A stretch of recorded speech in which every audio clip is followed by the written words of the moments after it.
Greetings, YouTubians, and welcome back to Wayne Sharp World, where today we're going to be taking a look at a couple knives that have rejuvenated my knife reviewing senses.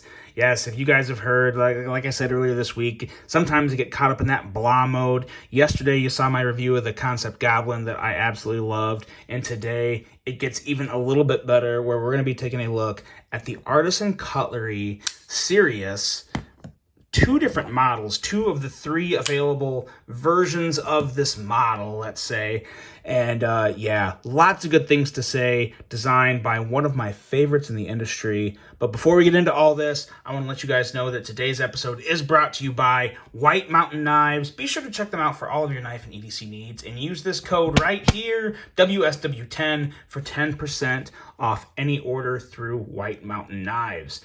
Now, let's get into some overall specs on these knives, and these specs are all pretty much going to be the same for the most part.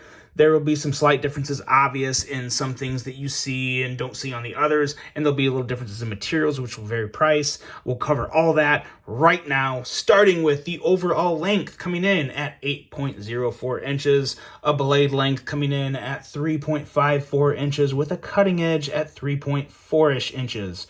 We have a blade width of 0.9 inches with a blade thickness, a nice and slicey thinner 0.10 inches, as well as blade material on this version right here of AR RPM 9. And on this version right here, we have S35 VN steel. The blade style on both of these are drop points, and you probably know already who designed this, but if you don't, I will let you know here in just a second. And going into the grind, which is a flat grind, a handle length coming in at 4.5 inches with a handle thickness of a nice slender thin 0.39 inches and a handle width of 0.89 inches. The handle material on these guys is G10 for the more budget-based version and full titanium for the most premium version. We have a locking mechanism of a frame lock on the premium version here, and then we have a liner lock on the more budget version here.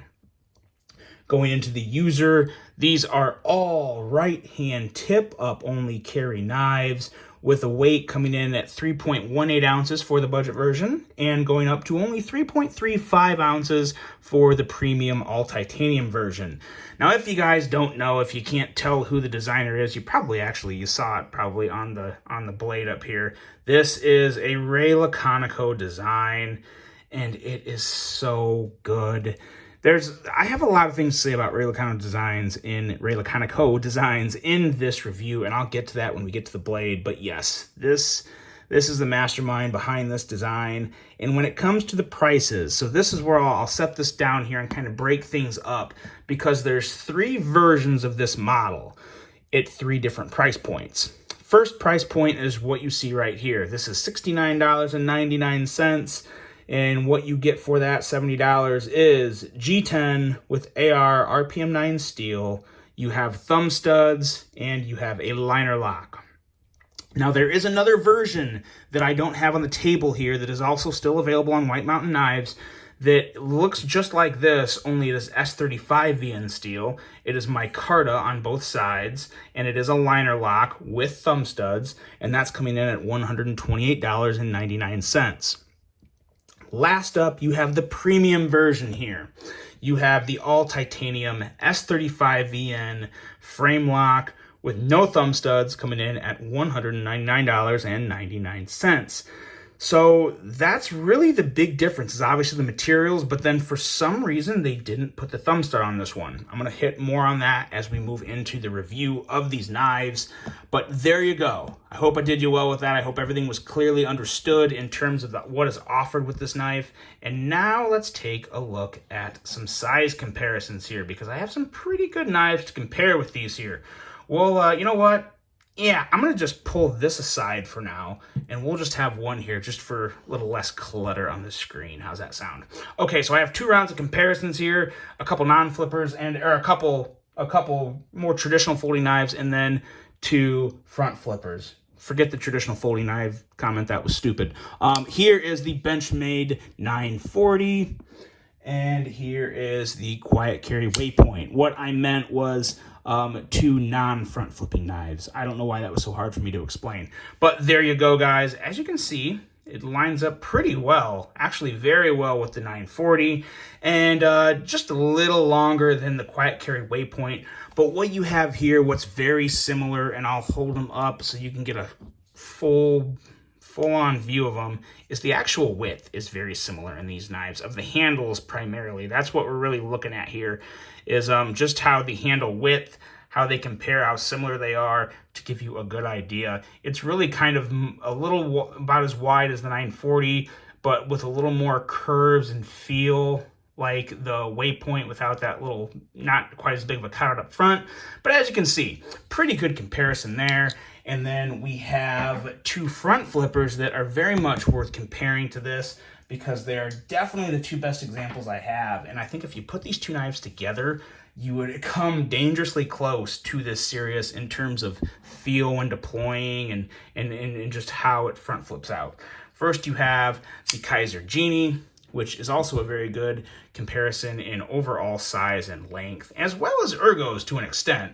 And then you have the Kaiser, what's wrong with me? The Kaiser Feist. I was going to say Kaiser Critical. It's definitely not the Kaiser Critical. But anyway, so as you can see, the Feist is a lot smaller than this, a lot smaller. There's no real size comparison. What I'm comparing here with the Feist is more of just the front flipper portion of the knife. As you can see here, pretty similar. Obviously, this is a slightly bigger knife with a bigger front flipper tab, but in my opinion, through my experience of using these two, I find them to deploy rather similar. Pretty similar, very similar actually. A little more to work with, but regardless, I would compare it very much to the Feist in terms of deployment. If you can deploy the Feist, you're gonna be able to deploy that no problem, and it's actually just a hair easier to deploy than the Feist. But there you go, there's the size comparisons. Now let's get in, let's bring the premium boy back out here, and let's talk about these knives, because we're going to start out with a blade here, and this is where I'm really going to kind of gush a little on Ray Laconico Designs, because for as long as I can remember, his drop points have really stuck out to me as the best in the business. They really have. And these are a couple drop points that just scream Ray Laconico and all of their elegant drop point beauty. Ray's drop points, to me, what have always stood out is that the perfect curve along the spine. I'm going to use the satin version here because it's a little easier to see the lines, but the perfect curve along the spine to where it kind of gives you that little spear point feel, but it's not quite symmetrical on both sides. You know, the curve along the spine leading up to the tip sits just above the midpoint of the pivot, which is like a perfect angle for me, and an almost identical belly with just a slightly difference in curvature, all blended in with the swedge that really pulls everything together for me. That's what I see in so many Ray Laconico designs, and both have very nice slicey edges coming in at 17 thousandths, and that 17 thousandths of an edge combined with that 0.10 inch blade stock gives you a nice slicey blade indeed. And why they're not focusing, I don't know. There you go. Just a very, very nice EDC blade with some pretty good steels at that. One thing that I just find so interesting about Ray Laconico Designs are, overall, in a whole, obviously you always know a Ray Laconico design when you see one, but they're all somewhat simple. None of them are all flamboyant with wild curves. You know, they're very much in line with each other, but at the same time, they all look completely different. And that really speaks to Ray as a designer, as an artist, as a craftsman, how he comes up with the designs he does. It's just really impressive. And I'm always intrigued to see a new Laconico design, because I'm going to know it's him and I'm going to see the differences, but overall, I'm going to enjoy the knife. At least to this point, I have no difference here. This blade is also a very nice length, coming in at 3.4 inches with pretty much this, 3.45 inches or whatever in length with that 3.4 inch cutting edge. Just a very nice size EDC blade. I've said it before, pretty much anything between 3.25 and 3.5 inches is really my happy zone in terms of blade length. And again, this blade excels in every aspect of what I want a blade to do. The only thing it doesn't have is that thick, brute, nasty strength that you want sometimes, but I need that so little in my EDC carry. I'm going to take a blade like this any day over the big tank blades on knives, but just one that I really appreciate. And you have jimping and a front flipper tab that works very well with deployment on this knife. We will talk more about that when we get into the action, but as you can see, it has that nice access area to really just roll your thumb along, and jimping that's just good enough. I was a little worried with this one when I first got it. I was like, man, I really hope, I can't imagine a Ray Laconico design having that issue, and it didn't, but I was a little concerned, but no worries there. The jimping, in my opinion, is good to go. It's not necessarily one that's going to give you any real traction when you're using the knife. It's more for just flipping it and maybe just a little of where to place your thumb and maybe a tad bit of, grippiness and feel, but not much. It's not, in terms of functional use and grip when you're using the knife, you're not going to get a whole lot out of the jimping, but it works well for front flipping. In terms of the front flipper, good on both these knives. Then you get down to the thumb stud, and that's where I'm a little confused here. I have a lot of really good things to say about this thumb stud coming up when we get to the action portion. I don't know why they didn't put it on the premium version. My only guess is that they wanted to go for a super clean look on the premium version. And it does look cleaner, obviously. Without the thumb stud, you don't have the cutout and the hole in the thumb stud to mess with. So it's a pure front flipper. So if you like pure front flippers, this is one to pay close attention to. Very good. But I'm a little disappointed because, like I said, when we get to action, I'll tell you why I really like that thumb stud. Yeah, I'm a little confused as to why they didn't put it on all the models or all the versions. They put it on 2 of the 3 versions and left off the most expensive one. A little confusing, but it is what it is. So there's that. Now going into the handle and ergos, you do actually gain a little benefit by not having the thumb stud when it comes to the ergos, depending on your preference and what you find to be, bothersome and not bothersome. When I'm holding this in hand, you're going to feel that cutout. Now, I wouldn't call it a hot spot, but it is a spot to where if you start to use this knife heavily and hard, you're going to feel that. You're going to feel the cutout there kind of rub around on your index finger, unless you could also maneuver it around. You could move it closer up to the blade, and then you're not feeling it. Naturally, when I go to hold this knife, it's like right here, and my index finger goes right on that. Now, again, that doesn't bother me one bit, but you don't have that with this. A little smoother, actually kind of a lot smoother. Just a nice, clean finish there. Again, probably what they were going for if I was to guess. So I wouldn't say they made a bad decision, but it was just one that I definitely questioned up front. Now, on the other hand, the cutout is kind of nice when it comes to deploying this blade and getting into the liner lock, because you have that extra little area. It's even kind of, as you can see, kind of formed in there and ground out a little to make it a little smoother. You have that area, you just push in and the blade comes down and it closes just fine. And over here, you gotta dig a little more. It's still not hard. This looks like it would be a lot harder to access than one would think. But when I go to stick my thumb in here, you have a little bit of the milling there to open it up a little wider, and I don't really have any issues. Once you just got to figure out the pressure it takes to move the lock bar, and this opens up and closes pretty easy with access to that lock bar. So no real issue there, just worth mentioning. It kind of comes down to what you would rather have, just how much you like the thumb studs, I guess. But when it comes to the clips on this knife, the clips, again, very well done. Flat, milled, low profile, deep enough for me. Not really, yeah, maybe just contoured by a hair, but nonetheless, they're flat enough. There are no hot spots. They feel fantastic in hand. You got the hidden screws. Even on the budget version, you have hidden screws. You're not seeing that screw down at the bottom of the clip. That's a nice little attention to detail there by Artisan that I really appreciate. And I hope by seeing this in their review, other people start to appreciate that too, because there's not a lot of companies that do that. And that makes for a very clean look when the knife is in the pocket as well. It's just one less screw to be seen. And I really do like that. In and out of the pocket just fine, enough ramp, tension's good, no issue at all with either of these clips. They are fantastic, and they work good in every way, from giving you traction to deploy the blade, to in and out of the pocket, to ergos. The clips just excel in pretty much every possible aspect of the knife. And you also have some nice little touches on each version that differentiate from one to the other. We'll start off with the Thai version here. What you have is excellent little micro milling. There you go. You can see it really good there. And it is very, very good in quality and very, very good ergonomically. You really do notice this in hand when you're holding this knife. You get that little bit of grippiness. You can feel it. Hear my finger scratching on it. It's very, very, it's just deep enough to where you really feel it, and the grippiness is actually, it's there on what appears to be a smooth titanium handle. I like that a whole lot.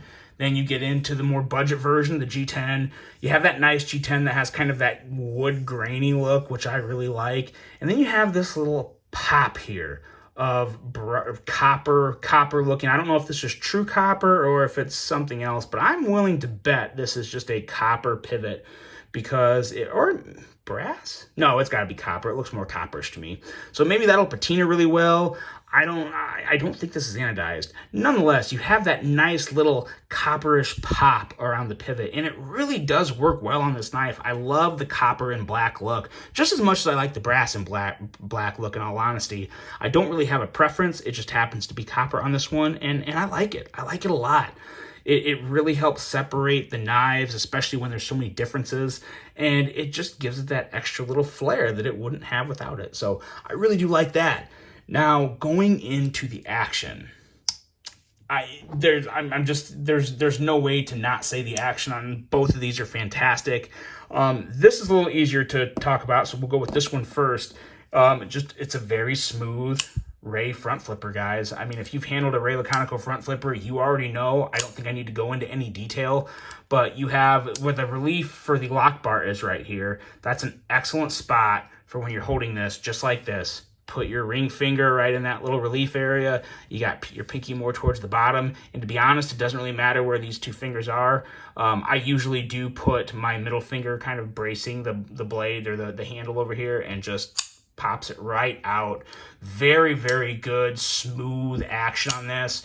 One difference between the titanium handle and the G10 handle is when you're doing the front flipping action, I have to admit, this titanium version is a little more well-balanced because you have a little more weight in the handle that's equaling to the blade. It makes for a much, not much, but a noticeable difference in weight distribution of the overall knife when the blade is coming out. Not necessarily when you have it in hand, but just when you're deploying the blade like that. When I go to deploy the front flipper on this version here, I feel a little more of the light weight in this handle want to move and kick a little more when the blade's coming out. Now, that don't bother me. That's just something I noticed from handling so many different knives, especially front flippers. You start to pick up things like that. So I don't think to the average Joe, you may or may not notice it. If you don't have both of them at the same time, you're probably not going to notice it. You're going to like the front flipping action on either one of these just as much. If you like a smoother, more balanced front flipper, this is ever so slightly better, just because it does have that extra weight with the titanium. The blade comes out very easily. But then when you get into this version here, you have a very good front flipping action, and then you also have that incredible thumb stud that I like a whole lot, and here's why. Because this is kind of the secret, I think, to a lot of Ray Laconico's designs. It's no real secret. I mean, anyone with eyes can see it. But when you line up the pivot line with the thumb stud, what you're really factoring in is the space from left to right, the gap in between the thumb stud and the pivot. If you were to move the pivot down here or the thumb stud up here, that space in between really determines whether or not you have to push the thumb stud out or if you can just push it up. Some of his designs, some of Ray's designs, you can push the thumb stud straight up and the blade rockets out. Now this one you can't really do that because it's a little too close to the pivot. So you're kind of pushing out at an angle. You're not pushing totally out, you're not pushing totally up, you're pushing up at an angle, and it just rockets out. It feels so good. Action is incredible with this thumb stud. I absolutely love it. The front flipper is just as good as well, and it's so smooth on the close. Very, very smooth. Dangerously, almost glassy smooth on the close with this one. I absolutely love that. And even the Altai version is still really just there. It's right there. They both have a very quiet, smooth close that does borderline that glassy feel that I really, really do enjoy. So when it comes to your choices with these knives, overall, I honestly love both of these knives. I truly do. I would recommend either one of these knives as well as the micarta version. I haven't handled the micarta version, but I'm going to assume it's very much like the G10 version. I would absolutely recommend any of these knives to anyone who enjoys a good front flipper, or if you get the one with thumb studs and you like thumb studs, you guys, you really can't go wrong with this knife. This has completely got me going again. I absolutely love these. One of them's going to stay. It's probably going to be the thumb stud version just because I love dual deployment methods. I love the thumb stud combined with front flipper. If I had to pick one, that would probably be it, or maybe a cutout with a front flipper. But I love that option, and it's just, this is a home run. These are both home runs. If you don't like thumb studs and you like front flippers, you gotta give this knife a try, guys. It's fantastic. It's, in my opinion, one of Ray's best designs. He really knocked this one out of the park, and so did Artisan with the attention to detail and the nice little differences they put in throughout the lineup. Just a fantastic model. Highly recommend this, guys. Let me know what you think. What are everyone else's thoughts on Ray Laconico as a designer? I think a lot of people like him as much as I do. It's not like I'm finding some diamond in the rough here. The guy's been around forever and he knows what he's doing. But it's just a fantastic design and a great offer from Artisan Cutlery. One that I highly recommend. So with that being said, I hope you guys enjoyed this one. I hope you have a great rest of your day. And until the next one, I'm out.